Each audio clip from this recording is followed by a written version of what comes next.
Welcome to Decleated, a football podcast with your hosts, John and Seamus. Thanks for tuning into another episode of Decleated. Remember to turn on new episode notifications wherever you may be listening. And as always, you can follow us on Instagram, X, and TikTok at DecleatedPod to stay up to date on all things Decleated. Seamus, we're finally here. It is a week until the draft, and we've pretty much arrived at my favorite podcast episode that we record on a year-to-year basis, or since we started doing the full seasons of Decleated.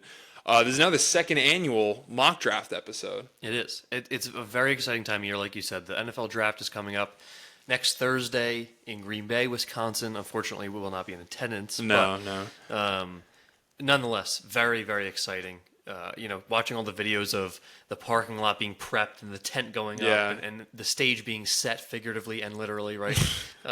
It's just so exciting. And in a weird kind of year, too, where, there's still a lot of unpredictability. I mean, it's not only is it the first year in Green Bay, right, but there's also a lot of unpredictability even within the draft order and who's going to go where. Yeah, all the prospects, I feel like. Everyone's got a different board. There's really, the tiers are very murky in this one, as we've kind of prepped for this, and I mean we've alluded to it in some of our prior episodes.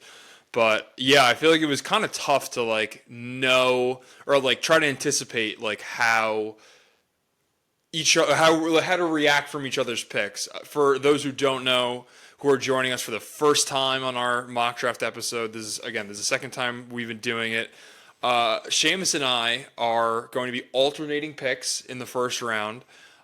We decided, for the sake of both of us being able to pick for our respective teams, I will be picking odd number teams for the first half of the draft, so I could pick for the Giants at 3, and then I would be picking evens from the second half of the draft. And so Seamus could pick the odds and pick at number 23 for the Packers. So a lot of it is, you could kind of prepare for it and okay, these are kind of the guys that we think are going to go in this spot.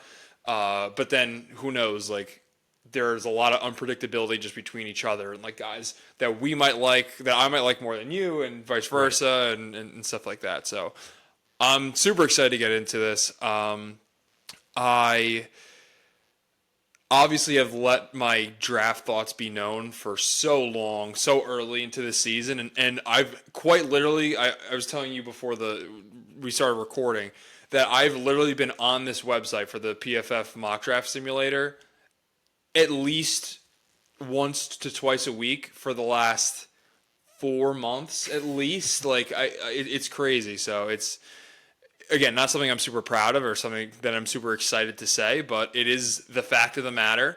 But here we go. We're finally going to be able to dive in and do our own mock draft. I don't know if you have any other thoughts before we get started. Obviously, I went on a bit of a spiel there. Well, it is kind of interesting because, obviously, like you said, you've been a little obsessed with mock drafts, which understandably so, as we mentioned ad nauseum throughout the season, that we're very much so looking ahead to the off season. For the majority of the regular season. But as a Packer fan, I think for two reasons. The closer you get to the end of the first round, the less I think interested you are in the mock draft, just because obviously with every pick that goes by, there's more and more unpredictability, right? Most years you have a feeling of who's going to go number one, right? It's either a guy or maybe one of two guys. And as you get further and further away from the number one pick and you throw more people in there and more possibility for trades, it's just harder to predict, right? So I think there's a part of me that's well, why even try? And then another reason why sometimes I think why even try is because every time you try to predict what Brian Gutekunst and this front office are going to do, it seems like they just do the opposite. They are the Packers seem to be one of those teams that is always impossible to predict. So right, and it's either the position you never thought, or a guy who was apparently a consensus round 2 or round 3 pick who's now going in the first round. It's just. It's really weird and it's really hard to predict. So I've tried in recent years to not get my hopes up anymore about who I want them to draft or who I think they're going to draft, because it just inevitably doesn't happen. So I think for those two reasons, I've been less, not excited, because I am very excited, but less just obsessed with the mock draft process. That's fair. I'm just going to let it come. I'm going to let it come to me. That said, I do love like looking at just generally speaking the movement, and even in our prep for this podcast, the two of us were kind of going back and forth and saying, "Oh, I can't believe the consensus is that this guy's going to go here, or we really think he should be elsewhere," or "I can't believe the consensus is so split on this guy." Yeah. Like that's the part that's There was super a exciting lot to of me. it this year too. I mean, there were some guys who I thought, were slam dunk like top 5 guys that you see, crazy down the board or vice versa. It's just nuts. There just feels like such a disparity between like the high and the low of where these guys are going. Mm-hmm. It really is going to be hard to predict what's going to happen on draft night. That is very true. However, we are going to do what we do and just pick it the way that we see fit. Yep. And with that being said, let us kick off the 2025 Decleated Mock Draft. And I wish we had the dun dun dun dun like music in the back, but to my dismay, I don't think it's a surprise. I think pretty much everyone is pretty dead set on this. Cam Ward going number 1 to the Tennessee Titans. They clearly need a quarterback. They've done nothing to address it, and Cam Ward is the best quarterback in this draft. So that is the pick there. Seamus, you're on the clock with the Browns.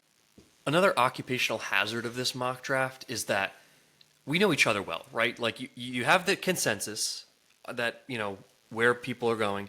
Then you have what I think I know you're going to do or what I think you don't want to do.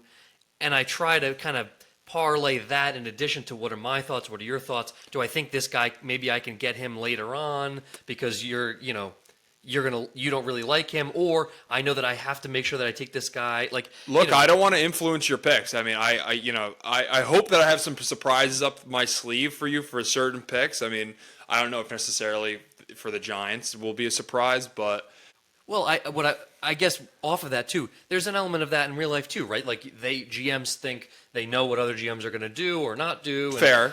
It's very similar in that way. So I guess all of that to say, this is like the perfect example because the Giants are so early of where this is happening, where I'm like, I think I know what you want to do at 3, and it's really entirely in my control. Yes, it is. And this is my first conflict of like, what would I do if I was the general manager of the Cleveland Browns versus what do I think the Cleveland Browns are going to do? And in some cases, those are the same thing. Mm-hmm. And in some cases, they're not. And right now, they're not. I'm going to take Travis Hunter with the 2nd overall pick for the Cleveland Browns. Okay. Should I lock it in? I think you should lock it in. All right, lock it in. Travis Hunter just feels like a Cleveland Brown pick to me. I mean, obviously he's a talented athlete. There's no question about that. I'm still, undecided on whether or not I think he'll truly be a two-way player. Mm-hmm. I think that remains to be seen. But just the fact that he's kind of like a gadget guy, he's a little gimmicky, right? There's some like off-the-field narratives, and there's like all these storylines, the girlfriend, this other stuff. Like the girlfriend. there's enough like outside noise around him that it feels like the perfect Browns pick. Like he's got enough distractions. He's going to be a storyline going forward. And if he doesn't work out, it'll be like, oh, well, it makes sense. It was the Browns. Fair. Versus taking Abdul Carter, who is the person I probably would take if I was the GM of the Browns. That feels too smart. And I don't know. And like having him being mentored by Myles Garrett would make a lot of sense. Yeah, I'm thinking too. I think the need for corner might be there more so than edge. But again, agreed. Just the fact that you get to pair him with a Myles Garrett is nice. But it is what it is. So, like I said, this is what I think the Browns will do, and that's why I took Travis Hunter. Well, I am very happy that you did so. I thought you might be. The number 1 player on my board is Abdul Carter. I do like Travis Hunter, though. Like, clearly, if I'm the Giants, I'm picking whoever one of those guys, Travis Hunter or Abdul Carter, is available at 3. I've given my Shedeur Sanders thoughts, and I just don't like him at 3. I don't think it's... I just don't think he's truly worthy of a top 3 pick. I think Abdul Carter, I'm locking it in. Like, he is the pick for the Giants. I think that just because you have a strength on your team, and that's edge, or at least on paper, it's edge with Kayvon Thibodeau and Brian Burns, should not deter you from taking an edge. And there's really not a lot of weakness to Abdul Carter's game. A lot of the comps obviously because he played at Penn State. He wore number 11. He used to be a stand-up linebacker. It's close to Michael Parsons, and I think that Abdul Carter, as great as he is like, for having 1 year of edge rusher under his belt and being as dominant as he was, is amazing. I don't think he's as great of a prospect as Micah Parsons, but I think he's well and above the best player in this draft. I'd really like to pull at straws to think of any other negatives besides that. But I am firmly happy, and I will rest easy next Thursday if the Giants do select Abdul Carter. But onward to the New England Patriots. I'm trying to reflect a little bit on last year too, right? Because I remember looking back at our mock draft last year, we maybe had too many surprises. Right? Tried to come off maybe the consensus a little too far, and just maybe, I don't know if it's what we really thought or for the sake of being different or what have you.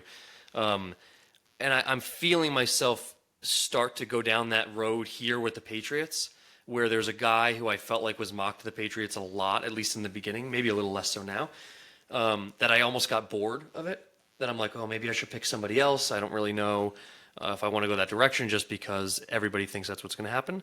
But I'm going to prevent myself from doing that, and I'm going to take Will Campbell here. Okay. I think it makes a lot of sense for the Patriots. I know that there's a little bit of variation now in some mock drafts in terms of he may not be a clear-cut top 5 pick now, right? He may not even be the number 1 offensive lineman. I will say I am a Membu guy personally, but I think that's, like I said, I think that's changed over the last couple of months here. Yeah. That said, I think it's a good fit, and I think you can never have too many good offensive linemen, especially when you're trying to build around a young quarterback. For sure. So Will Campbell is the pick at 4. All right, so next up we got the Jacksonville Jaguars. This one was a pretty easy pick for me. So far, I feel like I figured the Patriots would probably go offensive line here. I think the most glaring need for the Jaguars is interior defensive line, and I think you could get a guy who's worthy of a top 5 pick, who I think is one of the safest players in the draft, and just a guy with an amazing motor and who has just shown it on the highest level, and that's Mason Graham from Michigan, defensive tackle. I'm locking it in for the Jaguars. Again, I feel like this is just going to be a constant battle, so I'm going to try to stop saying it. I think this is going to be the last pick I'm going to say it, but constant battle between, in my head, like what the consensus is, what I feel like I should do to stay near the ADP versus what my heart is telling me. And recently I've heard a lot of Ashton Genty to the Raiders. I think it makes sense, right, in a vacuum. I just don't know that I love a running back at 6. I get that a lot of people think that he's a first-round talent. I don't dispute that, but 6th overall for a running back is just tough for me. Mm-hmm. And I know, there's been a lot of conversation recently about him and Saquon Barkley and, what Saquon was able to do with the Philadelphia Eagles offense. The Raiders offensive line is not the Eagles offensive line. And very true. Boise State is not Penn State. Saquon Barkley played big boy college football. Boise State, a little less so. So I'm a little hesitant there. And for that reason, I'm going to go for another need of the Raiders. I'm going to take another Michigan man, back-to-back, Will Johnson. Wow, okay.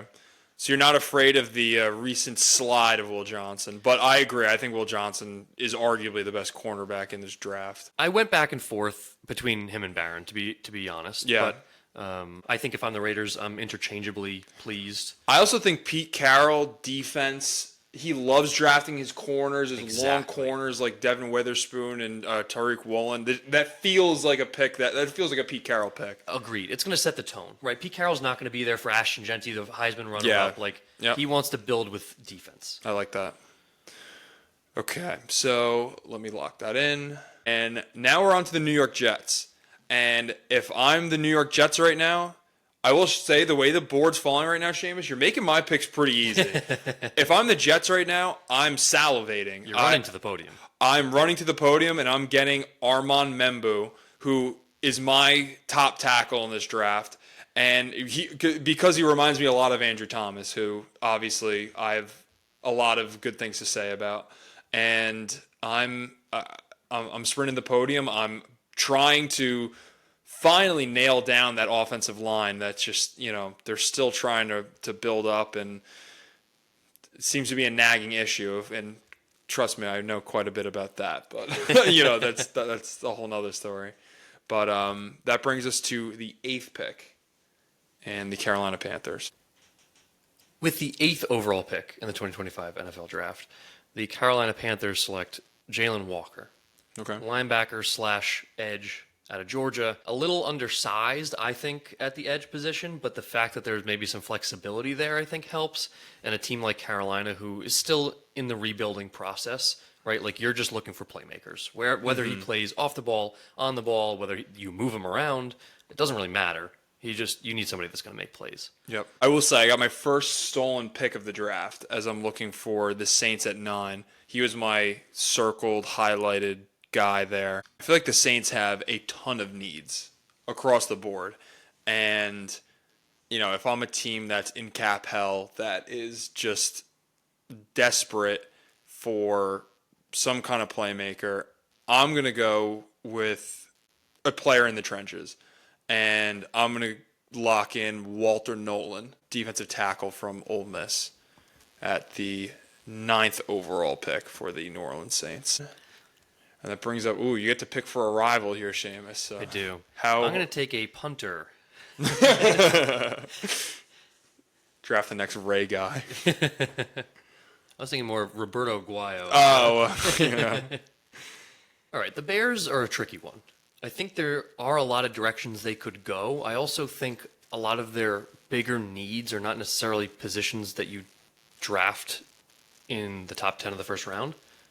Again, running back being one of them. I mean, again, I think you can make an argument for Genty, but they still have DeAndre Swift. Like, you're really talking down Genty, man. I feel like this is a pick that if I were picking for the Bears, I would definitely have him going. And here, it's weird because I think it's the most natural. He was the most natural thing, and I am deliberately ignoring him. But it's not.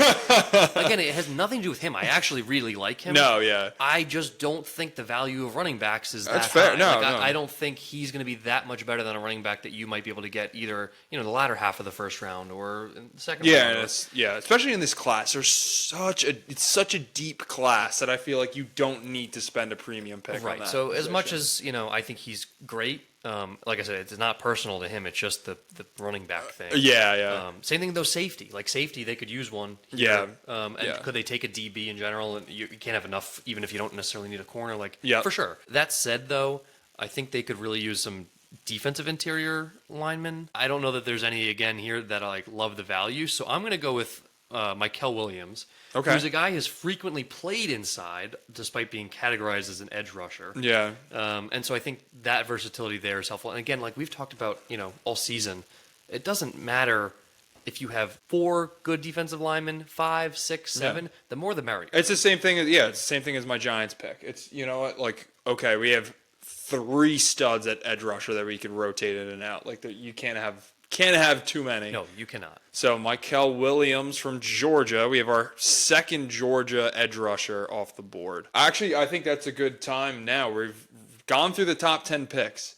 And so far, our draft is Cam Ward 1, Travis Hunter at 2, Abdul Carter 3, Will Campbell at 4, Mason Graham 5, back-to-back Michigan picks with Will Johnson at 6, Armand Membu at 7, Jalen Walker to the Panthers at 8, Walker Nolan at 9, and then Mykel Williams at 10. So far, I would say not much of a surprise.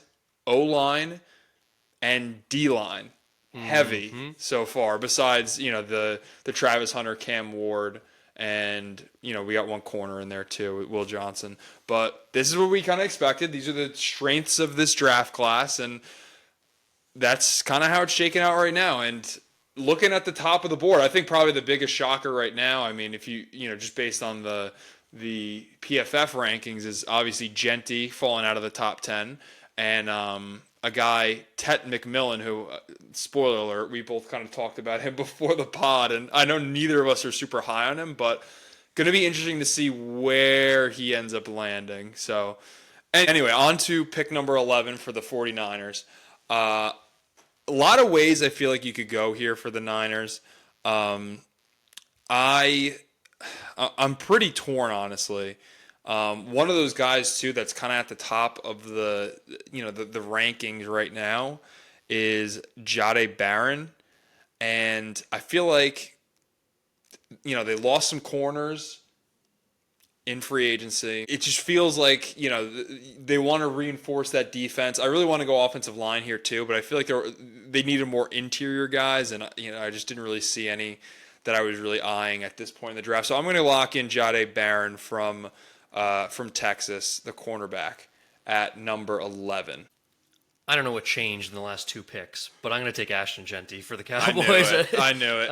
I looked at the team needs for the Cowboys, and I was like, it makes too much sense Right. at this And pick. I think I made my argument, right? The Raiders, I think they have other needs that are more important than running back. Chicago, I don't think that running back is really their top need, to be fair. Yeah. And Dallas has a glaring hole at running back for the last 2 seasons. Well, this upcoming season and I don't think year. Javonte Williams is the long-term answer there either. No, So. and look, I mean, I don't think the Cowboys are a running back away from the Super Bowl, but their offense is good enough. It's a Jerry pick too. It's flash. It's running back. It's the best running back in the draft. They're going to be the talk of the town. Oh yeah, it'll be how Jerry won the first round. Which, to be honest, it's a good pick at this point in the draft. So I do like that pick for Dallas. It sucks. Now we got another dominant running back to deal with, but here we are. It feels like a very likely outcome if he makes it that far. For sure. Moving on, though, to pick number 13 for the Miami Dolphins. This is another team that I couldn't really put my finger on the pulse as to, what they're doing in the draft. The Giants are probably one of the more, vocal, headlines every day in terms of draft stuff. The Dolphins aren't making a lot of noise right now. No. It's just... It's hard for me to really think, but where my head was going for this pick is the Dolphins would probably benefit from keeping Tua off the turf. And for that reason, I'm going to go with offensive tackle from Ohio State, Josh Simmons. All right, that takes us to the Indianapolis Colts at 14. And I have my first sprint to the podium pick. Mm-hmm. If I am the Indianapolis Colts, I'm looking at the way that this draft board has fallen. There's a team that was a handful of picks ahead of me that I thought might take this player, but since he's fallen in my lap, I'm going to take Tyler Warren. I like that pick too. I could see the Dallas Clark 44. They need a playmaking tight end. And yeah. Look, if Anthony Richardson's going to have any chance of being the franchise quarterback of this team, he's going to need a reliable. Or Daniel Jones. Excuse me. Or Daniel Jones. Or Daniel Jones. Whoever the hell is quarterback. Whoever ends up starting. If they are led by Daniel Jones, they've got a world of problems that tight end is not going to solve. Yeah. That being said, sorry, I had to just add fuel to the fire there, not to blow up your. No, and I think it makes sense, right? Jonathan Taylor got his legs back under him last year. Michael Pittman Jr. is a consistent wide receiver. Yep. I think you just need another playmaker on that offense, make it a little bit more high powered, and try to, like I said, hopefully Anthony Richardson rebounds, and this is another weapon for him to use. Yeah, no, you're definitely setting that offense up for success. So I like that pick a lot. I think it's a good fit, and we got our first tight end off the board now. So yeah, pretty crazy how things change. We were like, all offensive line and defensive line. Now we're getting all the skill positions right. 3 of the last 4 picks have been skill positions. Yep. So on to pick number 15, the Atlanta Falcons. I feel like the most glaring hole in this team, and I had mocked last year the Atlanta Falcons to take an edge rusher because it was the biggest need for the team at that point, and it is still the most glaring need as they were one of the worst pass rushing teams in the NFL. I am going to take a guy who I personally love, and that is Mike Green, who had 17 sacks this year for Marshall. Small school guy. We'll see how it translates to the NFL, but I love what he did in the Senior Bowl. I mean, he has the highlight of just mowing over Josh Connerly, the offensive lineman from Oregon, who's also projected to be a late first round, early second round guy. So I'm going to go with Mike Green to the Atlanta Falcons and hopefully address their glaring need at edge rusher.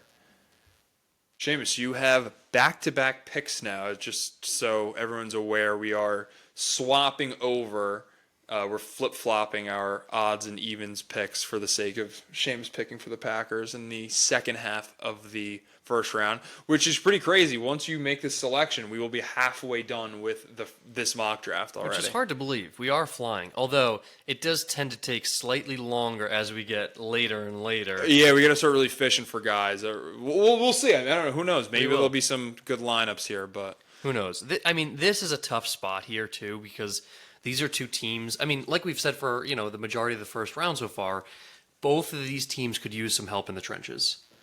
The Cardinals and the Bengals, both back-to-back here, could use, especially interior offense and defensive line, could use some help for sure.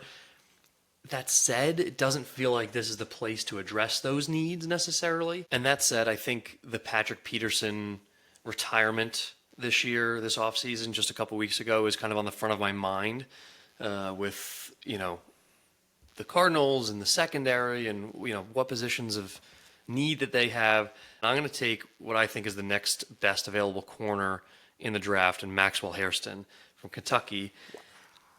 A little bit off the consensus. Okay. One of my first, quote unquote reaches against the consensus. But like I said, I think the secondary is a big need for the Cardinals. A team that is in a weird spot because just a couple years ago, prior to Kyler Murray's, injuries, we're in an okay place, like on the verge of feeling like they were rebuilt, and now have kind of crumbled back into like wishy-washy land, a little bit of no man's land. And so I think shoring up the secondary and helping, a defensive-minded head coach bolster his defense is going to help them get back on track. Not to mention that he also ran a 4.28 40. I will say, Seamus, I was not expecting Maxwell Harrison. That I do like the logic though. That's sticking with what the Cardinals are known for. You get the secondary.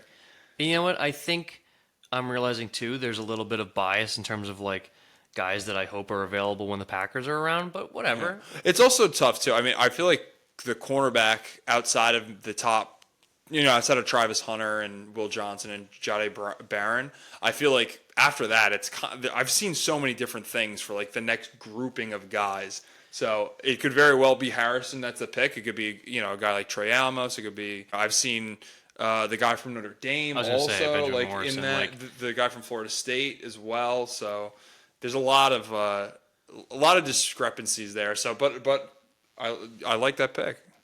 All right, this feels a little bit more of a straightforward pick to me. I'm going to take Jihad Campbell here for the Bengals. Again, I think he's, a very prototypical interior linebacker, would be a very strong, like, cornerstone of their defense going forward. I feel like I could see him being, like, the veteran guy going forward for years to come. I do like Campbell a lot. I thought you were going to go, well, I guess you did say previously that you were not thinking of going in the trenches, but I was thinking defensive tackle for the Bengals after the offseason they had and losing some of their defensive linemen. But I do think a guy like Campbell kind of makes up for that because he obviously will help in the run to kind of make up for some of that. And, I just like Giada Campbell a lot. So not a pick I was expecting, but I actually really like the fit there. I like it too. And again, I think you're right. Like, defensive line was on my mind. And, I mean, truthfully, I did consider Derek Harmon. But I don't know. I feel like we've said, defensive tackle is kind of a dime a dozen in this draft a little bit, and I think there's an opportunity maybe day 2, or if they wanted to come back on day 1 and back into the late first round, they could get a defensive tackle. I feel like there's less of an opportunity to get somebody like Jihad Campbell. I like that. All right, next up, my first even selection of this draft. I got the Seattle Seahawks at 18. I was a little torn between two positions on this one. I feel like, obviously, defensive-minded head coach. I feel like they could use an edge rusher. They have Leonard Williams inside, but they really don't have like a dominant pass rusher. However, the other need that they have is in the interior of the offensive line. And I was like, I don't know if they would pick this guy, but you know what? With the investment that you have now in a Sam Darnold coming into your team, and I feel like we clearly see how important it is to keep him protected and how we could fare under significant pressure. I feel like addressing offensive line is going to be big here. So I'm going to go Greg Zabel, the technically offensive tackle, but I think he'll play guard in the NFL to kind of shore up the interior of that offensive line since they've drafted some offensive tackles in previous drafts, but I think just continuing to bolster the offensive line will be huge for the Seahawks as they move into the Sam Darnold era of their franchise. At 19, I'm going to bring us back to the skill positions. I'm going to also go defense for the Bucks. So I've had a couple defense in a row here. It's going to be my third defensive pick in a row. Yeah. Nick Emanwari, Wow. safety out of South Carolina. First safety off the board. And, I was battling myself a little bit with saying safety's not I a was premium going to say, position. hold on, Seamus. You have been saying how, these positions, they don't get picked at this point in the draft. However, you have been responsible for picking the first running back, tight end, and now safety in this draft. I don't know. You're trying to smoke screen me, and I'm sitting right next to you. And you're looking at what Oh, God. Yeah, I guess it's an internal conflict that I have between, team needs, what I think each position is valued, and then where the board is, right? Like, if there's a guy that you like that's not going to be there the next time that you pick, whether or not you think his value is there compared to somebody else, you have to take your guy. And I think Imawar is a stud, too. I mean, we saw him at the Combine. He just size-wise, everything, he's a physical freak. Like, he is unbelievable. And look, they had a handful of departures in the safety department, including Jordan Whitehead. So to add him to a safety room with Antoine Wilson Jr. and to really bolster that secondary again to the point, back to the Tom Brady days. That's kind of a weird thing to say about the Bucks, but that was a weird thing to say. But that era, right when that secondary was pretty good in the Super Bowl. I think this can help them kind of get back to that place. I like that. All right, Denver at 20. I feel like I haven't made any skill position picks this draft. I think this is going to be my first one. I'm looking at the board right now, and a wide receiver has not been taken yet in the first round, and we're at pick 20. I'm going to change that here. I'm going to take wide receiver Emeka Egbuka from Ohio State. I feel like you just can't miss on an Ohio State wide receiver. Unless your name is Devin Smith. But, of course, he was a Jet, too. But, besides that, you pretty much can't miss an Ohio State wide receiver. And I think now you get a key weapon for Bo Nix. All right, so now we've made it through 2/3 of the draft, essentially. Just to recap our last 10. We got some skill positions coming off. We got 2 corners coming off. We started with Jade Brown to the Niners at 11. Then we got Ashton Genty to the Boys at 12. Offensive lineman Josh Simmons to the Dolphins at 13. First tight end off the board with Tyler Warren to the Colts. Mike Green, edge rusher from Marshall, going to the Falcons. Maxwell Harrison to the Cardinals. Jihad Campbell, linebacker, going to the Cincinnati Bengals. Greg Zabel, offensive lineman, going to the Seahawks. First safety off the board, and Nick Emanwari to the Bucks. And the first wide receiver off the board in Emeka Egbuka to the Broncos. And here we are at pick 21 for the Steelers. This pick is quite the conundrum. I'm sure. They have a plethora of directions that they could go in here. Some very fun directions at that as well, namely quarterback. They could also go running back. That was a massive eye roll I just got when I said that. Massive eye roll. I couldn't hide it. I'm sorry. They could also go offensive line. They could do secondary. There's some places that they could go. What place are you going to go is my question. It is a good question, and I think you're going to be disappointed. I cannot bring myself to draft Shedeur Sanders. I can't. I won't do it. Yeah. I don't think he's a starting caliber quarterback in the NFL. Wow. I don't think he will last. Wow. You're more harsh than I am. I don't see it. Wow. I don't see it. Wow. I don't think I don't think the mental toughness is there. I don't think he's ready. I don't know if he's mature enough. I can't argue with it. Like I clearly passed on him at 3. I mean, 3 and 21 are that's fair. slightly different. That's the thing too. Is yes, if I'm if you're running the Steelers, you don't want Shedeur Sanders, which again could very possibly be the case. Yeah. And just because of the fact that we cannot trade in our first round mock draft, I mean, I feel like I guess there is a possibility that Shedeur Sanders does not get picked in the first round in real life, but I just struggle to see that. And clearly, it's like, well, if the Steelers don't take them, who else would take them besides someone again trading back up into which is very into possible. the first round. So, which I think is more likely the case if the Giants don't pull the trigger, or a team like the Saints or the Raiders don't. But yeah, and to your point, I could see the Saints, jumping back in, go marching in. Well, okay, sorry. Anyway, who do you have your eyes on instead of Shedeur? I like, despite the eye roll, I like Omarion Hampton. Wow. My guy. I think you go back and I love Omarion replace Hampton. what Najee Harris was supposed to be. Wow. In your, superstar running back. Jalen Warren is okay. Yeah. But whether Shedeur Sanders is your quarterback, whether Aaron Rodgers is your quarterback, whether Mason Rudolph is your quarterback, you're going to need a consistent running game to go along with the wide receiver weapons you brought in this offseason. So I like bolstering that room here. Okay. See, I just think it's crazy that in terms of, again, your positional value. I'm a hypocrite. The quarterback position, clearly. I'm a hypocrite. You got the quarterback position. It's a glaring need with Mason Rudolph being the only active quarterback on this roster. Maybe not the only active, but like the starting quarterback on the roster currently.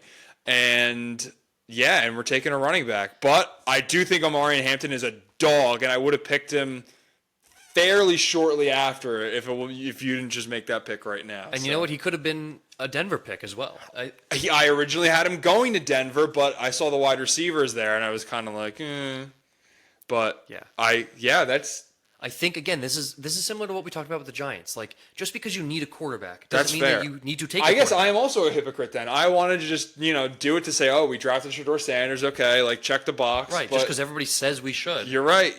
We're standing our ground, baby. I am.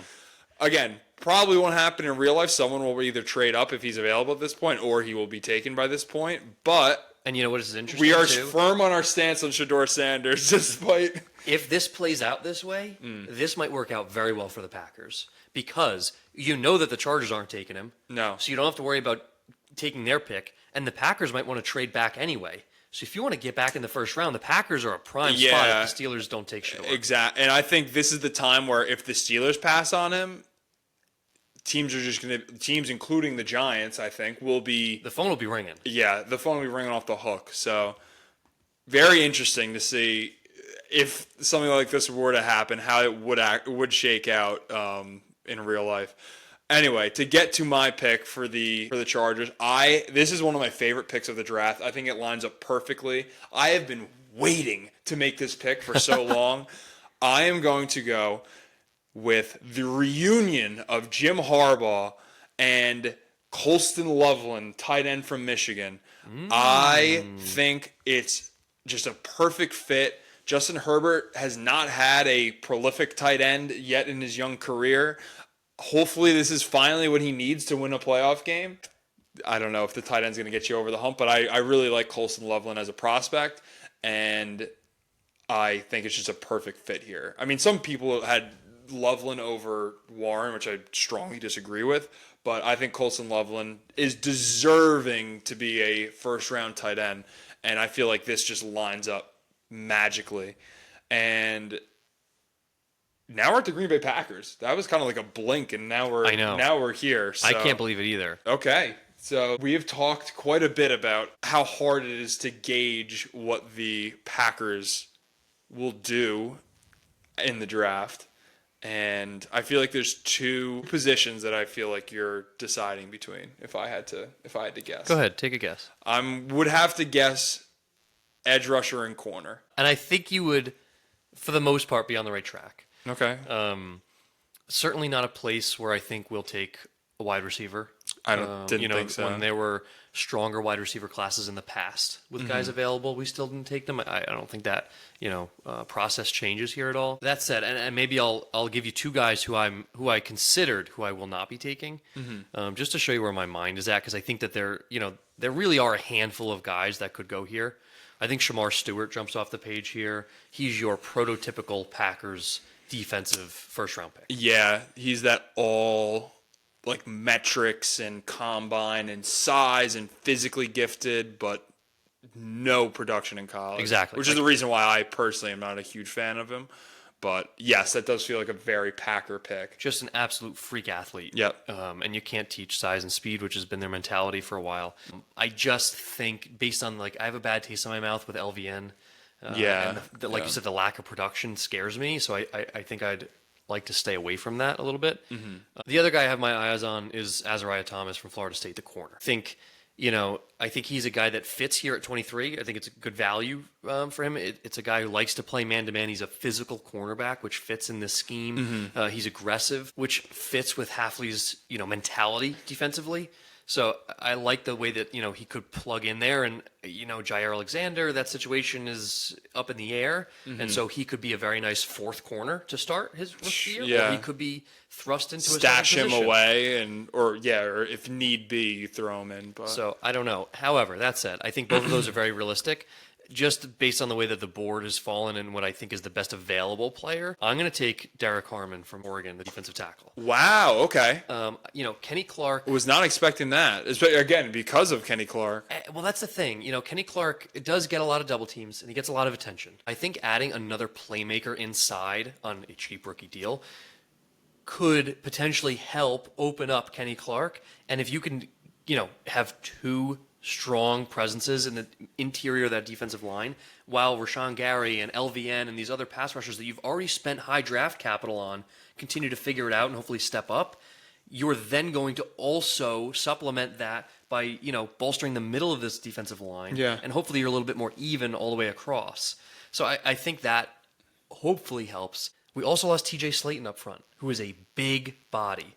And, albeit he wasn't, a Pro Bowler, but he was a consistent starter on this team who was a very good run stopper. So you're going to need somebody else in there next to Kenny Clark. He's not going to be able to do it all himself. So I like the idea of having kind of, a dynamic duo up front in that defensive interior. All right, so we got the Minnesota Vikings right now. A little torn here. I feel like secondary has been a need for the Vikings for such a long time, for at least the last couple of years. But I'm looking at the board again, and just based on the talent that's kind of here, and similar to what you just did with your last pick, I'm looking at the interior defensive lineman at this point in the draft, and I know they invested in a Jonathan Allen, but in general, the mantra of the Vikings has been invest in the D line. They've invested a ton in their edge rushers. Again, they just got Jonathan Allen this past offseason. I'm going to go with another Michigan man, Kenneth Grant, defensive tackle. And we get back-to-back interior defensive linemen. I think this is one of the more fun picks that I've made thus far in this mock draft. I'm very excited about this. I'm going to take a skill position guy. Okay. I'm going to take somebody that I'm very excited about. I think he could be a prolific player in the league. The Houston Texans have what is now a glaring need, even if it's only temporarily glaring, at wide receiver with the departure of Stephon Diggs and the injury to Nico Collins. They are quite depleted in the wide receiver room. And this feels like, with only one wide receiver off the board to this point, a perfect time to pretty much have your pick of the litter. That said, the quote-unquote best available wide receiver is not who I'm going to take here. As I also did before. I'm going to take Matthew Golden, the wide receiver from Texas. Okay. He is almost identical size to Stephon Diggs. 5'11" compared to 6 foot, both about 190. He also ran a sub 4.340, a speed demon, goes up and catches the ball, can win in the slot, and is just going to burn by people. Again, it has the chance to be a playmaker for C.J. Stroud. And gets to stay in the state of Texas also. True. I love that, too. I didn't even think about that. And the other part that I was trying to think of, too, is, right, you have to be aware that Nico Collins is coming back at some point. So you don't want to just draft Nico Collins 2.0, right? It's got to be somebody who's different, that when they play together, they complement each other well. Yes. And I think this does that. Yeah, I agree. I think to your point, if you drafted a guy like a Tet McMillan, he's very Nico Collins-esque, big body, possession catch receiver kind of thing, where, again, it's kind of counterintuitive to an extent. So I do like the Matthew Golden pick there.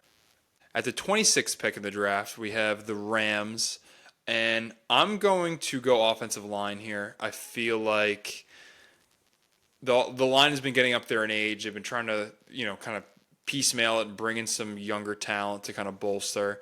And I feel like with Matthew Stafford, probably the priority with his age is to keep him upright.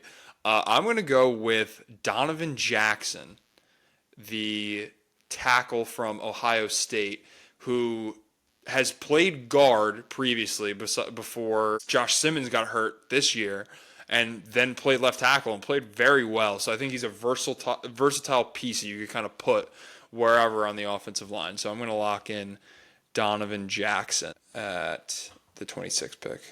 Okay, for the Ravens at number 27, I think there's a couple different directions they could go here too. I tend to think it will be defense. There was a part of me that wanted to go corner here, especially they had a couple different departures this offseason in the cornerback department. But I feel like there'll be an opportunity for them in the second round to still get, somebody from that next tier of cornerbacks, your Amoses, your Morrisons, your Thomases, like people like that. So with that said, I'm not going to go in the cornerback direction. I'm going to take Shamar Stewart here. I think it's a fun opportunity for Shamar Stewart to go to a well-positioned team, right? A team that's already been to the playoffs. Definitely a defensive culture, even if Harbaugh's not necessarily a defensive guy per se by trade. Yeah. And he just kind of fits. He feels like he's got a little bit of like nastiness to him. Like if they can reach in there and pull out the production that wasn't quite there at Texas A&M. Yep. The physicality and the speed and the size is really, really intriguing. It feels like if there's a spot for him to go where where a team can kind of pull it out, it feels like the Ravens would be that team. Agreed. And I just see him in purple. I think he looks good. He's got that like dark, like maroon already with the A&M. So but I do think it's a good pick. I think that he's a guy too that's like not going to have to like fill a starting role right away too. Like that's where I think he's mocked in some of these instances as like a top 10, top 15 pick is crazy because I feel like you can't just plug him in and play. Like I think he would struggle to be the guy in a place like Atlanta that needs like a number one pass rusher now. Whereas like if you get a guy you get this guy in a rotational situation and like again you coach him up and all that other stuff, I think he could find success. So I do like that pick, despite my overall not liking of the player in general in terms of the ADP and everything. I think it's a really good spot for him. Anyway, not to glaze your pick, but moving on to the Detroit Lions. I feel like the injury last year to Aiden Hutchinson really showed that like they need some more pass rushers in case of an injury like that. I mean, mind you, he's the best player on the defense. It obviously is going to hurt noticeably when he's gone, but I think that, they had to kind of sign guys off the street and like Zadarius Smith and some of these guys. So to kind of get a rotation of their own of some young guys that they're breeding in the pass rush room, I think that's kind of the way to go there. I'm going to go with Donovan Ezeruku, who has been a riser as of late in the pre-draft sphere. So I'm going to go with him at number 28. You know what's funny? As you announced your last pick, I had opened the profile for our Boston College friend and was thinking about taking him here for the Washington Commanders at 29 because they had so many departures from the defensive line this offseason. Yeah. So, obviously... Well, I'm glad I got payback. I'm glad I got to steal one of your picks, too. You did, for sure. This one doesn't hurt. I'm sure it doesn't hurt as much, though. No, not quite. So I definitely was considering that. I also considered wide receiver here a lot. They had a decent amount of wide receiver departures as well. And, nobody that's earth-shattering, obviously. Yeah, it's not like they lost McLaurin. I mean, right, but Daimi Brown was a key contributor last year, and a couple other guys, right, like that played key roles in that wide receiver room departed. But I do think there's going to be a lot more wide receiver depth on day 2 of this draft. So I think there's going to be more of an opportunity there. And I'm going to play to, kind of the best available, reading the board here. Yeah. And I'm going to take James Pierce Jr. out of Tennessee. I think he's fallen far enough. Wow, yeah. This is a guy who's projected to be, top middle half of the first round. He's fallen here to the latter half. I think this is an opportunity for Washington to kind of, fill that defensive line right back in. Yeah. He's got that kind of nastiness. I mean, the real hope is that you could coach the guy up, because I feel like that's kind of the main concern, is how coachable is he going to be in the league. But yeah, I mean, he's a guy that, like, if he really buys in, could be a key centerpiece of this defense for a long time. And to that point, right, like in the last couple of years, what has Dan Quinn done besides prove that he can develop players, right? He took a roster that was, perceived to be the worst in football by a large stretch and took them to the playoffs. Mm-hmm. And a team that, obviously had a rookie quarterback, but the defense was supposed to be abysmal. Yeah. And they were far from that. So not that you're going to replace Jonathan Allen or Dante Fowler Jr., in one fell swoop, but if you can start to plug away at that, yeah, I think you take your opportunity here to try. It feels like the need kind of meets the board at this juncture for sure. But yeah, all right. So we got back edges now, and that brings us to pick 30 in the Buffalo Bills. And who do I want to take here? With the 30th pick in the draft, I have the Buffalo Bills getting Trey Amos from Ole Miss. I feel like he was a guy that I had going a little earlier in the first round, obviously, when I kind of run through this the first time. But just the way the board kind of shook out, and some of the orders that we had ranked corners were clearly different. But I kind of like him at the spot. I feel like the Bills lost a bunch in their defensive front and secondary, so it's kind of trying to decide between those two. And I feel like with this run of edges that we had going right now, I feel like they're really not going to go pull for like the next guy or the next interior defensive lineman. So I'm going to go Trey Amos here. I feel like the board kind of meets the need again in this instance, but for a different position.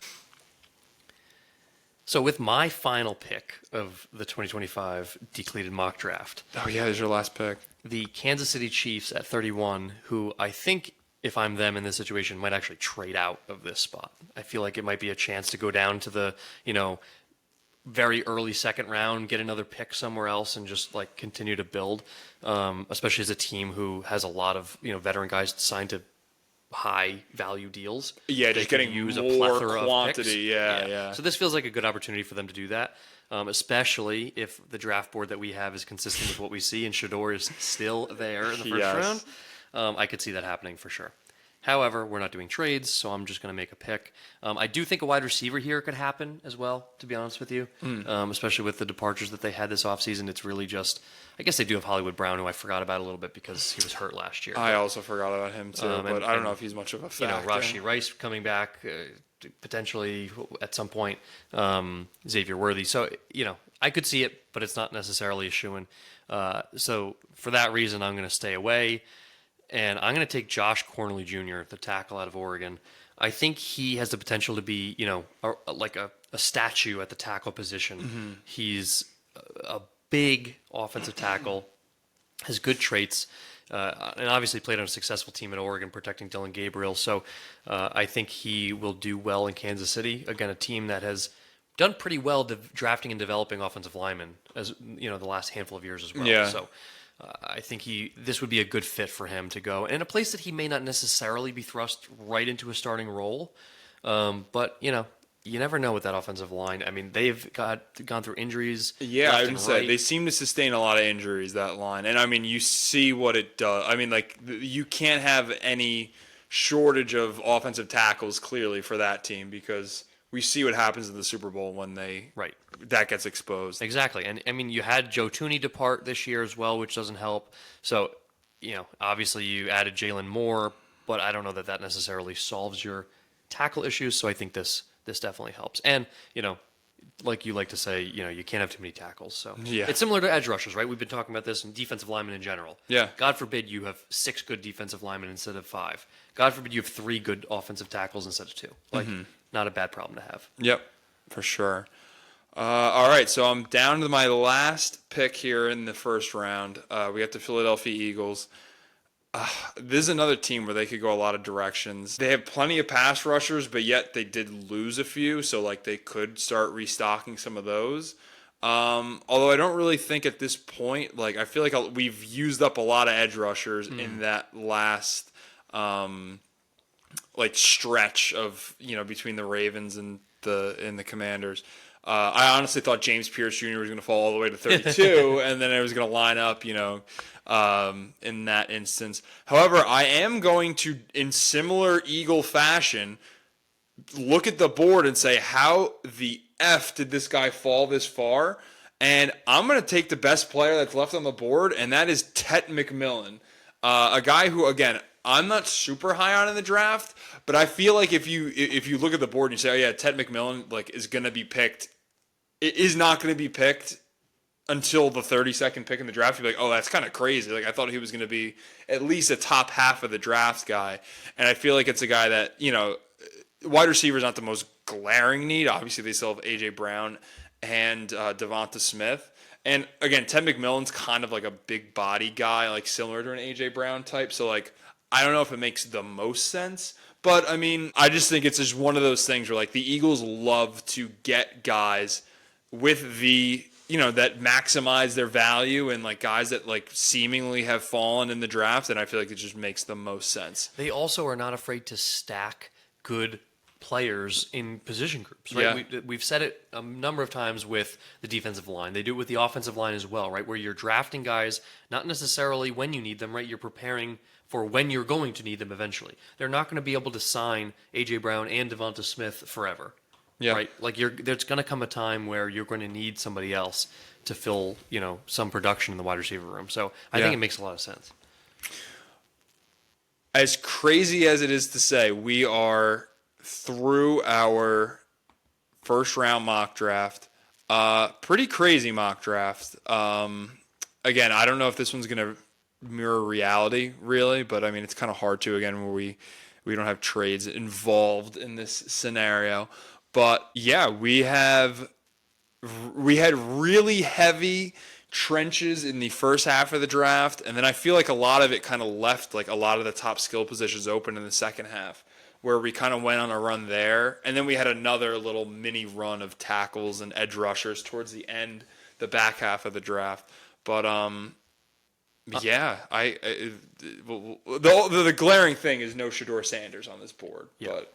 And I think even before we get too far into our, recap and reflections on the draft, we should do our final third plus a couple recap for picks 21 through 32. Yep.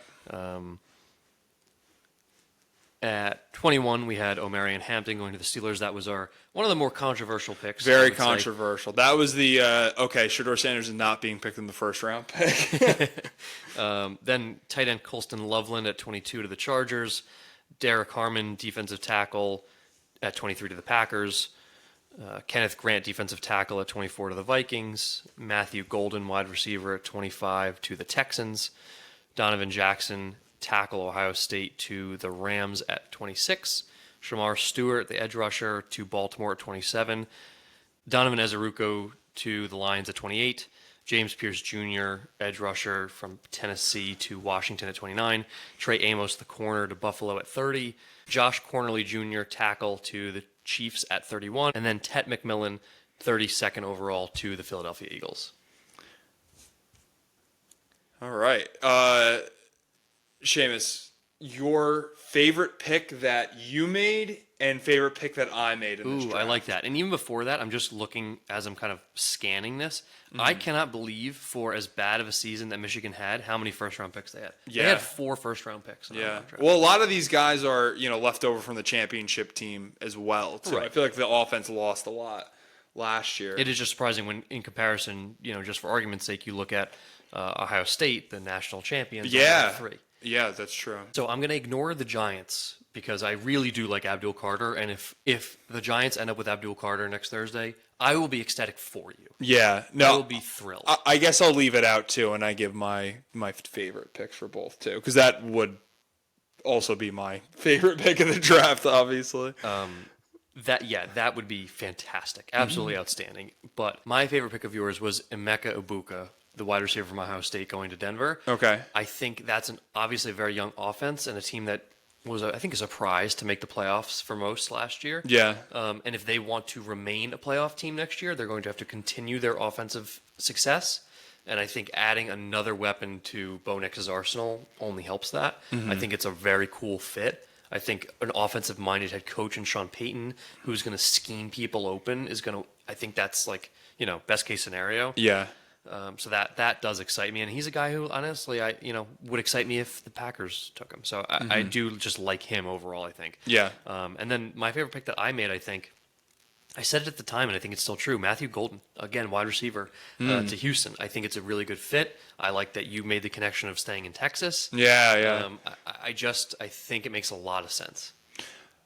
Nice. I think favorite pick that you made, I think, was Tyler Warren to the Colts. I feel like that's just a really it just feels like it just works. I don't know. Again, I made the Dallas Clark connection when you did it.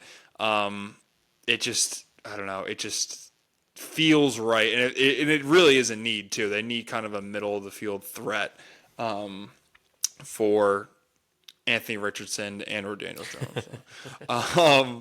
In terms of my favorite pick, I don't know. I liked a lot of my picks, but I guess I'll go with the other tight end because I said it when I made the pick. I like Colson Loveland with the reunion to Harbaugh going to the Chargers. I think that just similarly, I think it's easy to put a wide receiver or running back there for the Chargers, but I feel like it just works. Mm-hmm. So I'll go with the two tight ends again if I'm not going to pick the Giants, because if so, then I'm far and away doing cartwheels if we get Abdul Carter. But yeah, no. So I guess with that being said too, since this is the last episode before the draft, obviously we just did the first round. Thoughts for the Packers overall draft, not just including the first round, going forward. Are there any guys that you would, be targeting in second, third round? Obviously, fourth, fifth can be a little bit of a crapshoot, but because I was looking at the board myself, and there's some guys that honestly, both of the Oregon guys that you had selected, and Derek Harmon and Josh Connerly Jr., were guys that I were damn, I want the Giants to if they're around in the second round, I would love for them to take either of these guys. So because I've been. Obviously, I'm on the Abdul Carter train, and obviously if we end up getting Travis Hunter, that the draft strategy might change. But I feel like for the Giants, I'm anticipating, not that I really love this mindset, but I'm anticipating a quarterback will be taken in the second round, or a trade up into the first round, depending on how the dominoes fall. But I really like. Adding another offensive lineman, corner at some point will be needed to be addressed, and I think just playing into the strengths of this draft class. I feel like interior defensive lineman and running back are the two strongest position groups overall in this class. So I think that the Giants should cash in and get one of those, or even multiple, double dip if you have to. Go heavy in the strength of the class. So I think there are guys in a third round, Omar Norman Lott, T.J. Sanders, just a couple names, and then running backs. I like the Ohio State duo.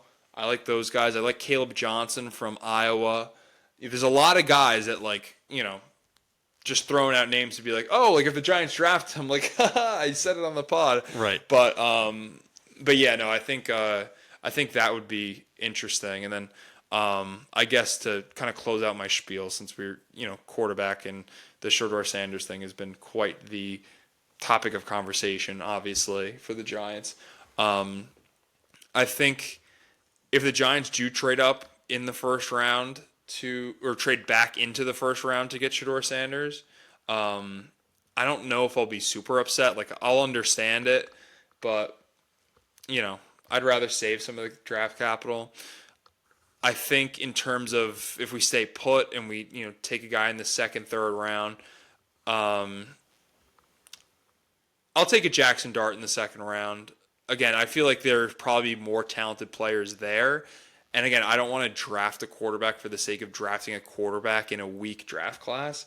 The one guy that I do think is exciting, though, is, again, I really just don't know where the value is for other NFL teams in a lot of these players. Because, like, would I spend a third round pick on a Jackson Dart or a Jalen Milrow? In a heartbeat? But second round, I feel like, you're missing out on, some prime players of that spot. So, again, we'll see what happens on draft night. Again, things have changed so much in the last week in terms of where people are projecting to go. And apparently, all these private workouts and stuff mean that, that's it. That's the pick. That's whatever. So who knows? And again, there is still a real possibility. I don't want to dismiss it like it's nothing. There is a real possibility that the Giants take Shedeur Sanders at 3. It is a possibility. No, like, it very much is. I don't want to dismiss it and be like, oh, well, like, it's not going to happen. Like, it can very, very, I'm not going to say very, very likely, but it's certainly a possibility. It certainly is. It certainly is a possibility. I would agree with that assessment. I don't know. I'd be shocked. I think I'm so convinced in my head at this point now that that Dable and Shane are drafting for their jobs here. Right? No, and they're. I mean, Mara basically said this is it. Like, you get one more shot at this. But in so many words, I don't think taking a quarterback at 3, who's reaching on a quarterback at 3, who at this moment, or at this time next week, would not even be your starting quarterback. Yeah.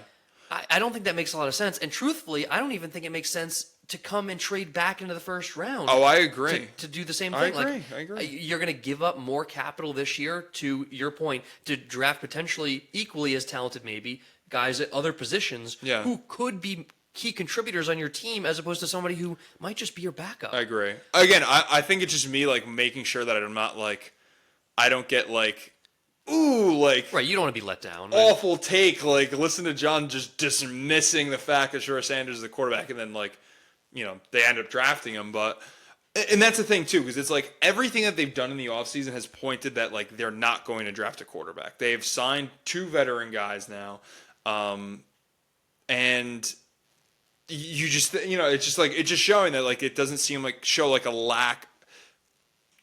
It just shows the lack of, conviction for this player in Shedeur Sanders. So, and again, I hate that we're spending all this time talking about this one player, but he's just so polarizing, and it's such a thing that I've clearly have fallen into the trap. And hopefully, once the Giants are done with this draft, I don't have to talk about him anymore. But again, we will see what happens.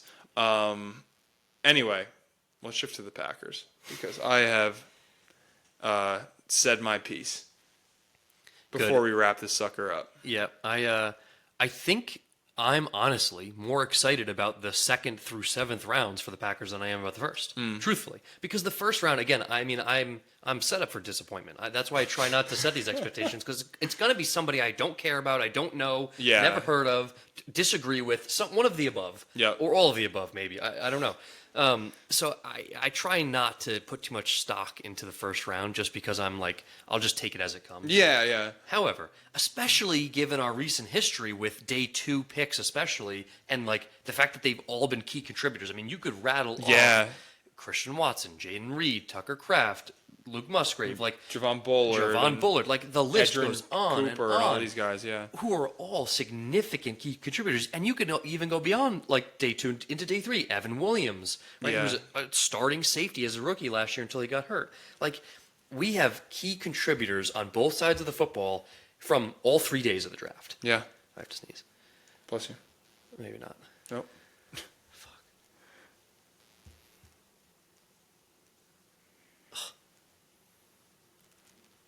Okay.